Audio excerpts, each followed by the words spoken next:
nations had held the Romans to be excellent soldiers and formidable in battle, but they had hitherto given no memorable example of gentleness, or humanity, or civil virtue.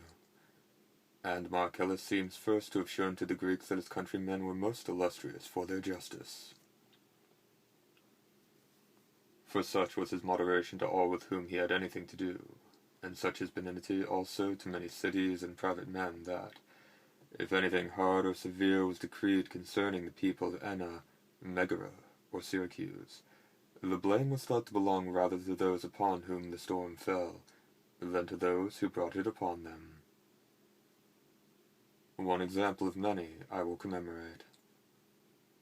In Sicily there is a town called Aegium, not indeed great, but very ancient and ennobled by the presence of the goddesses, called the Mothers. The temple, they say, was built by the Cretans, and they show some spears and brazen helmets, inscribed with the names of Meriones, and, with the same spelling as in Latin, of Ulysses, who consecrated them to the goddesses. This city, highly favoring the party of the Carthaginians, Nicias, the most eminent of the citizens, counseled them to go over to the Romans. To that end, acting freely and openly in harangues to their assemblies, arguing the imprudence and madness of the opposite course. They, fearing his power and authority, resolved to deliver him in bonds to the Carthaginians. Nicias, detecting the design, and seeing that his person was secretly kept in watch, proceeded to speak irreligiously to the vulgar of the Mothers, and showed many signs of disrespect, as if he denied and contemned the received opinion of the presence of those goddesses. His enemies, the while rejoicing that he, of his own accord, sought the destruction hanging over his head.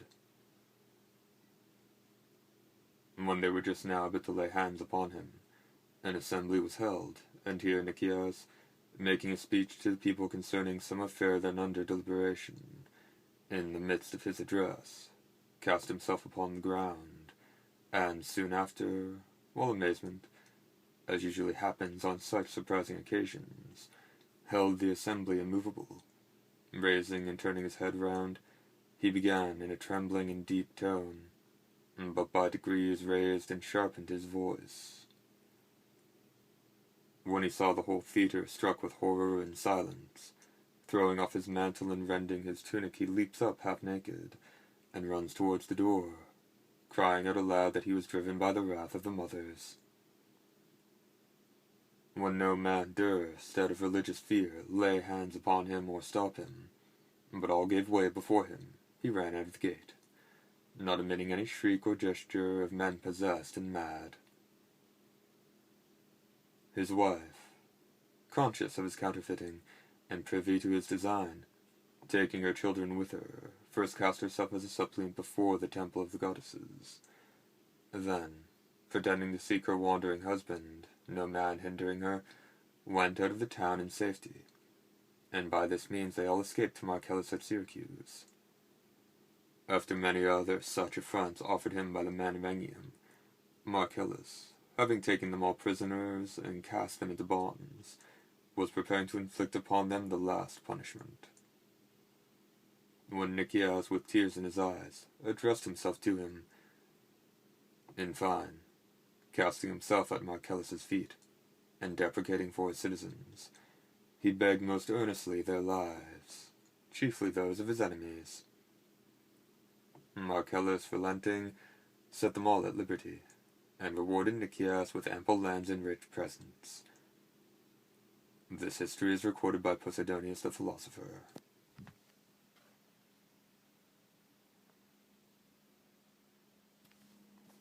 Marcellus, at length recalled by the people of Rome to the immediate war at home, to illustrate his triumph and adorn the city, carried away with him a great number of the most beautiful ornaments of Syracuse. For before that, Rome neither had nor had seen any of those fine and exquisite rarities, nor was any pleasure taken in graceful and elegant pieces of workmanship. Stuffed with barbarous arms and spoils stained with blood, and everywhere crowned with triumphal memorials and trophies, She was no pleasant or delightful spectacle for the eyes of peaceful or refined spectators. But, as Epaminondas named the fields of Beotia the stage of Mars, and Xenophon called Ephesus the workhouse of war, so in my judgment may you call Rome at that time, to use the words of Pindar, the precinct of the peaceless Mars. Whence Marcellus was more popular with the people in general, because he had adorned the city with beautiful objects that had all the charms of Grecian grace and symmetry. But Fabius Maximus, who neither touched nor brought away anything of this kind from Tarentum, when he had taken it, was more approved of by the elder men. He carried off the money and valuables, but forbade the statues to be moved, adding, as it is commonly related, "Let us leave to the Tarentines these offended gods." They blamed Marcellus, first for placing the city in an invidious position, as it seemed now to celebrate victories and lead processions of triumph, not only over men, but also over the gods as captives. Then, that he had diverted to idleness and vain talk about curious arts and artificers, the common people, which, brought up in wars and agriculture, had never tasted of luxury and sloth, as Euripides said of Hercules had been, rude, unrefined, only for great things good, so that now they misspent much of their time in examining and criticizing trifles. And yet, notwithstanding this reprimand, Marcellus made it his glory to the Greeks themselves that he had taught his ignorant countrymen to esteem and admire the elegant and wonderful productions of Greece. But when the envious opposed his being brought triumphant into the city, because there were some relics of the war in Sicily, and a third triumph would be looked upon with jealousy, he gave way. He triumphed upon the Alban Mount, and thence entered the city in ovation, as it is called in Latin, in Greek, Eua. But in this ovation he was neither carried in a chariot, nor crowned with laurel, nor ushered by trumpets sounding, but went afoot with shoes on, many flutes or pipes sounding in concert, while he passed along, wearing a garland of myrtle, in a peaceable aspect exciting rather love and respect than fear. Whence I am, by conjecture, led to think that originally the difference observed betwixt ovation and triumph did not depend upon the greatness of the achievements, but the manner of performing them. For they who, having fought a set battle and slain the enemy, returned victors, led that martial, terrible triumph. And, as the ordinary custom then was in lustrating the army, adorned the arms and the soldiers with a great deal of laurel. But they who, without force, by colloquy, persuasion, and reasoning, had done the business to these captains' custom, gave the honor of the unmilitary and festive ovation. For the pipe is the badge of peace, and myrtle the plant of Venus, who more than the rest of the gods and goddesses abhors force and war.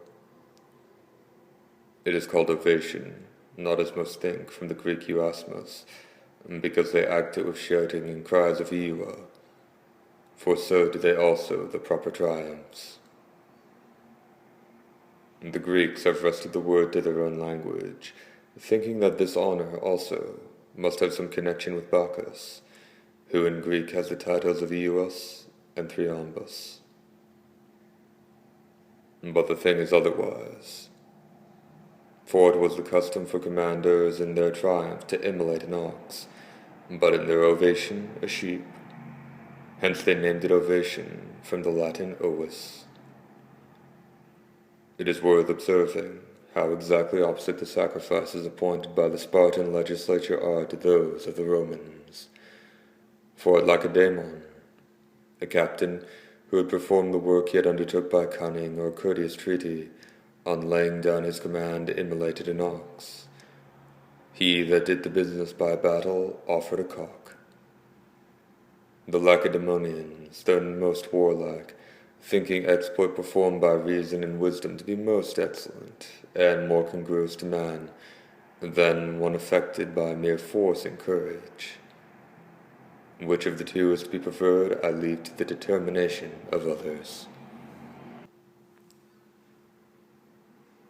Marcellus being the fourth time consul, his enemies suborned the Syracusans to come to Rome to accuse him, and to complain that they had suffered indignities and wrongs, contrary to the conditions granted them. It happened that Marcellus was in the Capitol offering sacrifice when the Syracusans petitioned the Senate, yet sitting, that they might have leave to accuse him and present their grievances. Marcellus's colleague, eager to protect him in his absence, put them out of the court. But Marcellus himself came as soon as he heard of it, and first, in his curule chair as consul, he referred to the Senate the cognizance of other matters. But when these were transacted, rising from his seat, he passed as a private man into the place where the accused were wont to make their defense, and gave free liberty to the Syracusans to impeach him.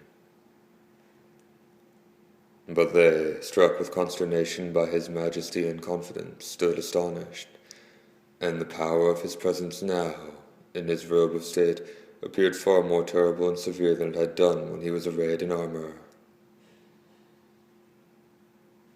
Yet reanimated at length by Marcellus's rivals, they began their impeachment, and made an oration in which pleas of justice mingled with lamentation and complaint, and the sum of which was, that being allies and friends of the people of Rome, they had, notwithstanding, suffered things which other commanders had abstained from inflicting upon enemies.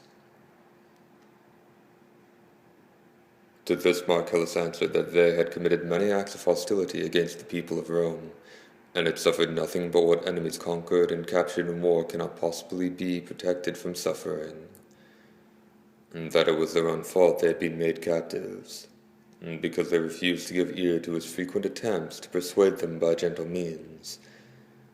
Neither were they forced into war by the power of tyrants, but had rather chosen the tyrants themselves for the express object that they might make war. The orations ended, and the Syracusans, according to the custom, having retired, Marcellus left his colleague to ask the sentences, and withdrawing with the Syracusans, stayed expecting at the doors of the Senate House. Not in the least discomposed in spirit, either with alarm at the accusation, or by anger at the Syracusans, but with perfect calmness and serenity attending the issue of the cause. The sentences at length being all asked, and a decree of the Senate made in vindication of Marcellus, the Syracusans, with tears flowing from their eyes, cast themselves at his knees, beseeching him to forgive themselves their present, and be moved by the misery of the rest of their city, which would ever be mindful of and grateful for his benefits. Thus Marcellus, softened by their tears and distress, was not only reconciled to the deputies, but ever afterwards continued to find opportunity of doing kindness to the Syracusans. The liberty which he had restored to them, and their rights, laws, and goods that were left, the Senate confirmed. Upon which account the Syracusans, besides their signal honors, made a law, that if Marcellus should at any time come into Sicily, or any of his posterity, the Syracusans should wear garlands and offer public sacrifice to the gods.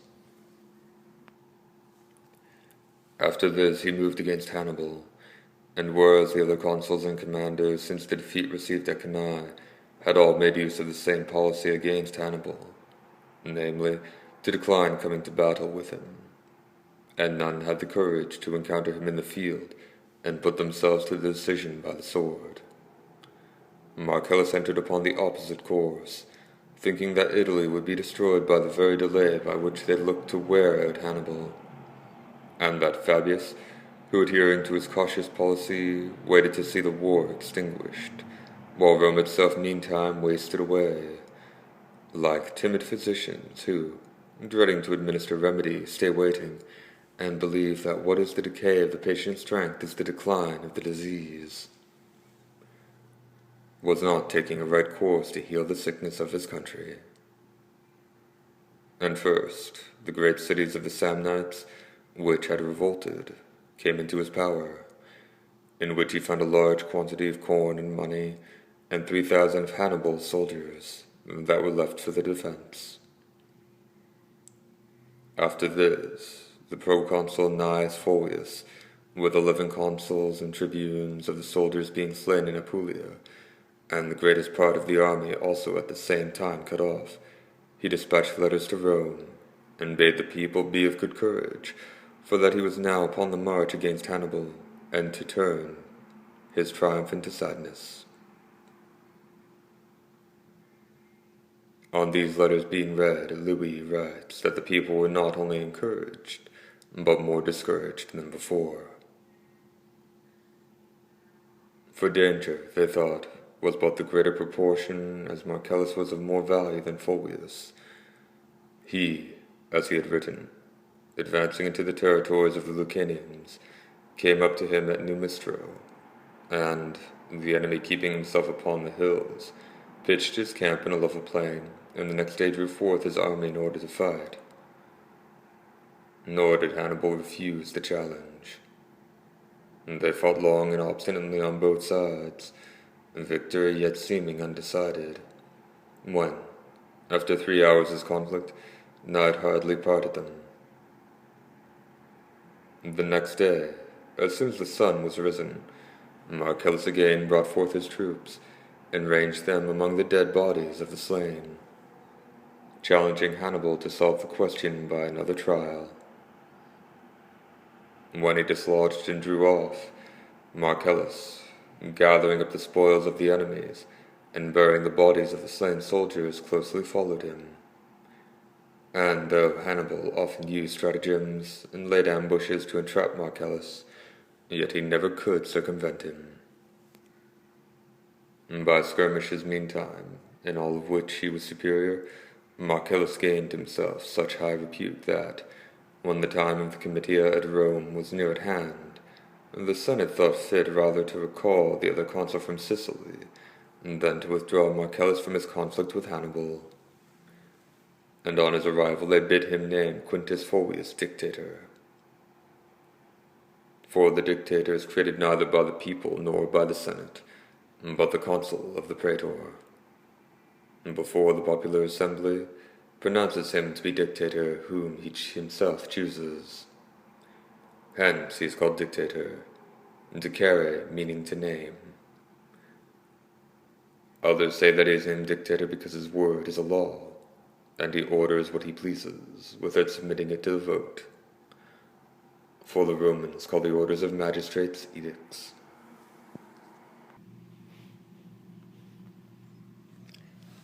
And now, because Marcellus's colleague, who was recalled from Sicily, had a mind to name another man dictator, and would not be forced to change his opinion, he sailed away by night back to Sicily. So the common people made an order that Quintus Fulvius should be chosen dictator, and the Senate, by an express, commanded Marcellus to nominate him. He, obeying, proclaimed him dictator according to the order of the people, but the office of proconsul was continued to himself for a year. And having arranged with Fabius Maximus that, while he besieged Tarentum, he would, by following Hannibal and drawing him up and down, detain him from coming to the relief of the Tarentines, he overtook him at Canusium. And as Hannibal often shifted his camp and still declined the combat, he, everywhere, sought to engage him. At last, pressing upon him while encamping, by light skirmishes he provoked him to a battle. But night again divided them in the very heat of the conflict.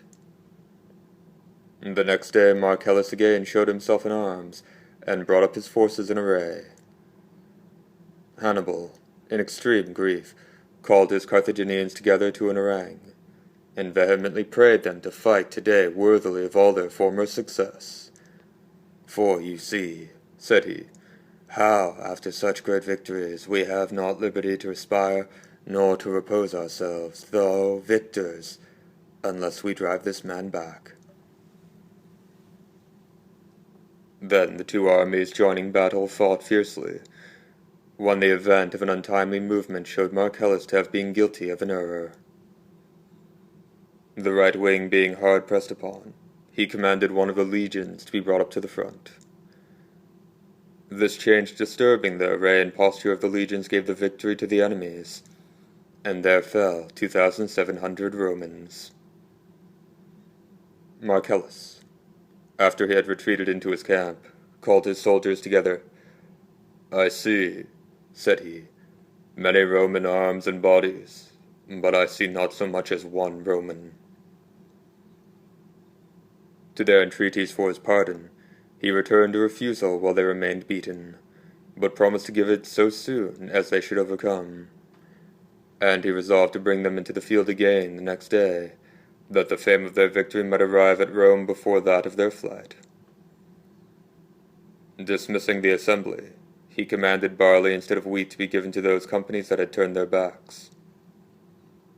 These rebukes were so bitter to the soldiers, that though a great number of them were grievously wounded, yet they relate there was not one to whom the general's oration was not more painful and smarting than his wounds. The day breaking, a scarlet toga, the sign of instant battle, was displayed. The companies marked with ignominy begged they might be posted in the foremost place, and obtained their request. Then the tribunes bring forth the rest of the forces and draw them up. On news of which, "Oh, strange," said Hannibal, "what will you do with this man, who can bear neither good nor bad fortune? He is the only man who neither suffers us to rest when he is victor, nor rests himself when he is overcome. We shall have, it seems, perpetually to fight with him, as in good success his confidence, and in ill success his shame, still urges him to some further enterprise." Then the armies engaged. When the fight was doubtful, Hannibal commanded the elephants to be brought into the first battalion, and to be driven upon the van of the Romans. When the beasts, trampling upon many, soon caused disorder, Flavius, a tribune of soldiers, snatching on an ensign, meets them, and wounding the first elephant with a spike at the bottom of the ensign staff, puts him to flight. The beast turned around upon the next, and drove back both him and the rest that followed.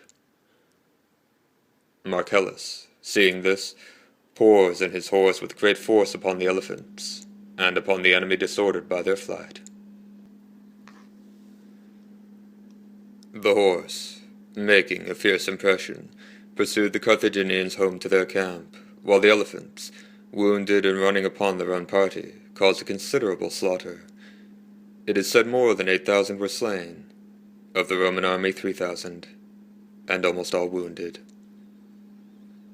This gave Hannibal opportunity to retire in the silence of the night, and to remove to greater distance from Marcellus, who was kept from pursuing by the number of his wounded men, and removed, by gentle marches, into Campania, and spent the summer at Sinuessa, engaged in restoring them. But as Hannibal, having disentangled himself from Marcellus, ranged with his army round about the country, and wasted Italy free from all fear, at Rome Marcellus was evil spoken of. His detractors induced Publicius Bibulus, tribune of the people, an eloquent and violent man, to undertake his accusation. He, by assiduous harangues, prevailed upon the people to withdraw from Marcellus the command of the army. "Seeing that Marcellus," said he, "after brief exercise in the war, has withdrawn as it might be from the wrestling ground to the warm baths to refresh himself." Marcellus, on hearing this, appointed lieutenants over his camp and hasted to Rome to refute the charges against him, and there found ready drawn upon an impeachment consisting of these calumnies. At the day prefixed, in the Flaminian Circus, into which place the people had assembled themselves, Bibulus rose and accused him. Marcellus himself answered briefly and simply, but the first and most approved men of the city spoke largely and in high terms, very freely advising the people not to show themselves worse judges than the enemy, condemning Marcellus of timidity, from whom alone of all their captains the enemy fled, and as perpetually endeavored to avoid fighting with him as to fight with others. When they made an end of speaking, the accusers hoped to obtain judgment so far deceived him, that Marcellus was not only absolved, but the 5th time created consul.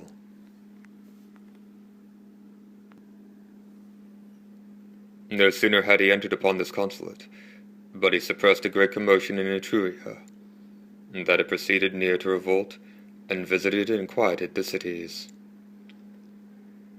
Then, when the dedication of the temple, which he had vowed out of his Sicilian spoils to honor and virtue, was objected to by the priests, because they denied that one temple could be lawfully dedicated to 2 gods, he began to adjoin another to it, resenting the priests' opposition, and almost converting the thing into an omen.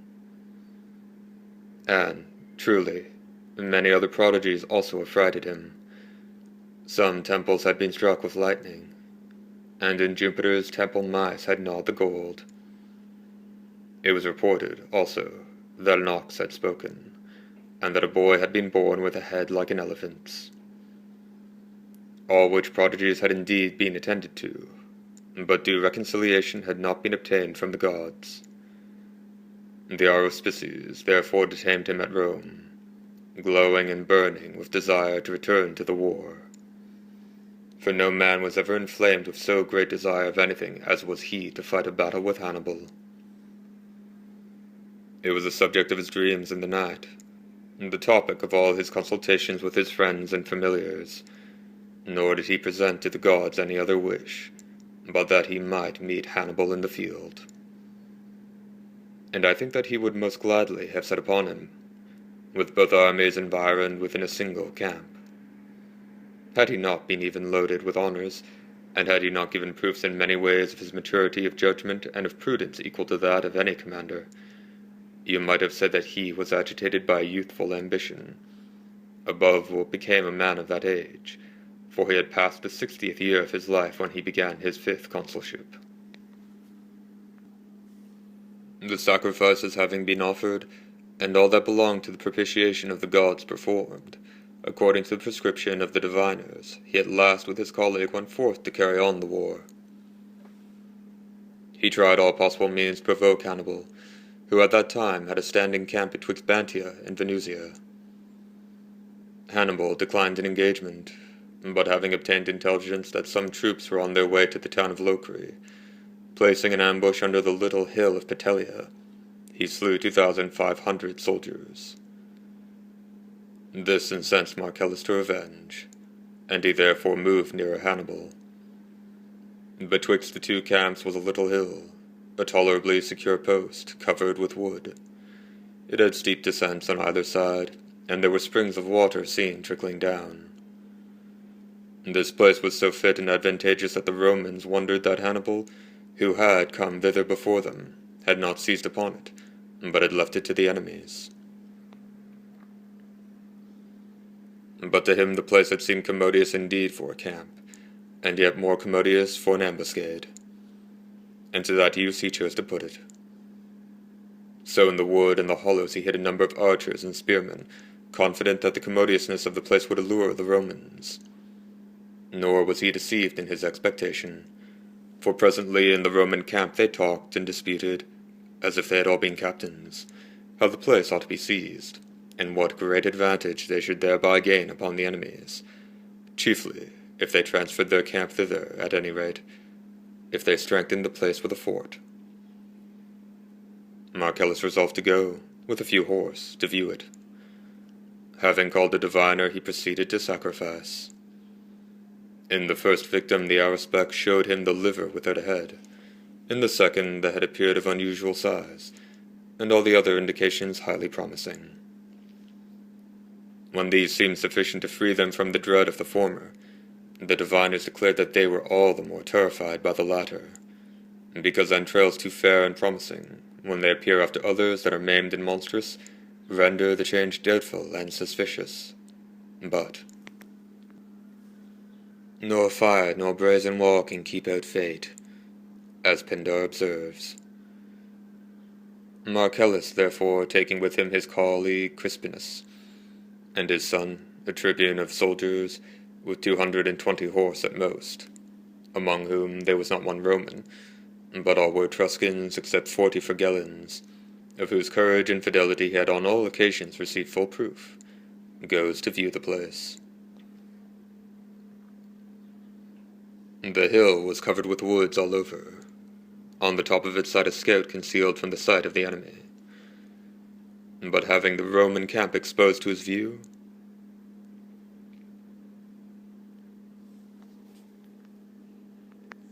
upon signs received from him, the men that were placed in ambush stirred not till Marcellus came near, and then all starting upon in an instant, and encompassing him from all sides, attacked him with darts, struck about and wounded the backs of those that fled, and pressed upon those who resisted. These were the 40 Frigellans, for though the Etruscans fled in the very beginning of the flight, the Frigellans formed themselves into a ring, bravely defending the consuls, till Crispinus, struck with 2 darts, turned his horse to fly away, and Marcellus' side was run through with a lance with a broad head. Then the Frigellans, also, the few that remained alive, leaving the fallen consul and rescuing young Marcellus, who also was wounded, got into the camp by flight. There were slain not much above 40. 5 lictors and 18 horsemen came alive into the enemy's hands. Crispinus also died of his wounds a few days after. Such a disaster as the loss of both consuls in a single engagement was one that had never before befallen the Romans. Hannibal, little valuing the other events, as soon as he was told of Marcellus's death, immediately hasted to the hill.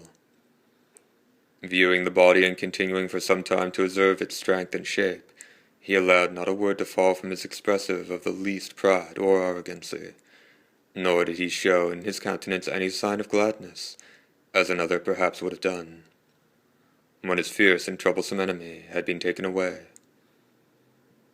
But amazed by so sudden and unexpected an end, taking off nothing but his ring, gave order to have the body properly clad and adorned and honorably burned. The relics put into a silver urn, with a crown of gold to cover it, he sent back to his son. But some of the Numidians, setting upon these that were carrying the urn, took it from them by force, and cast away the bones.